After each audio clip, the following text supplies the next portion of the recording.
La spécificité de ce laboratoire, c'est de se concentrer sur tous les problèmes de décision liés au réseau électrique. Les principaux projets sur lesquels on travaille à l'heure actuelle sont liés à l'intégration des énergies renouvelables dans les réseaux électriques et principalement les réseaux de distribution. Prenons par exemple les panneaux photovoltaïques installés au niveau du réseau basse tension.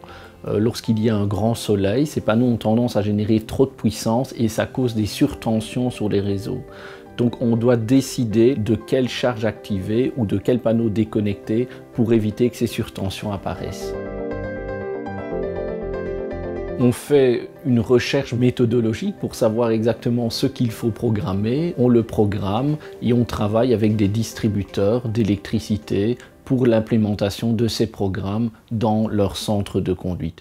Il faut également souligner qu'on travaille avec eux sur la mise en place de modèles d'interaction entre les différents acteurs du réseau électrique pour rendre également l'utilisation de ces programmes possible.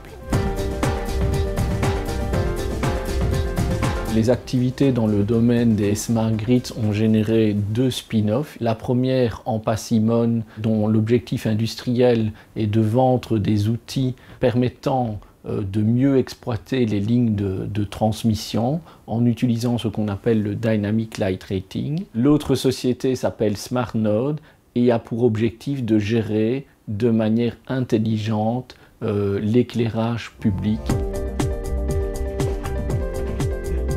Nous travaillons également énormément maintenant sur les microgrilles. Les microgrilles sont des petits réseaux électriques qui fonctionnent parallèlement au réseau électrique principal.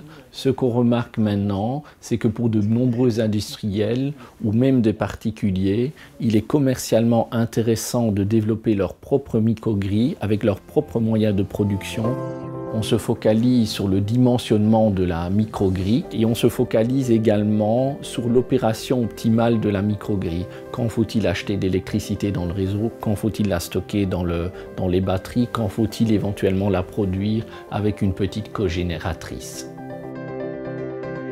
On étudie également différents aspects liés aux supergrilles. Donc ce sont des très grands réseaux électriques qui vont se juxtaposer au-dessus des réseaux actuels et qui ont pour objectif de transmettre de la puissance sur des distances extrêmement importantes. Cet aspect-là est développé avec ETH à Zurich et des chercheurs de Berkeley.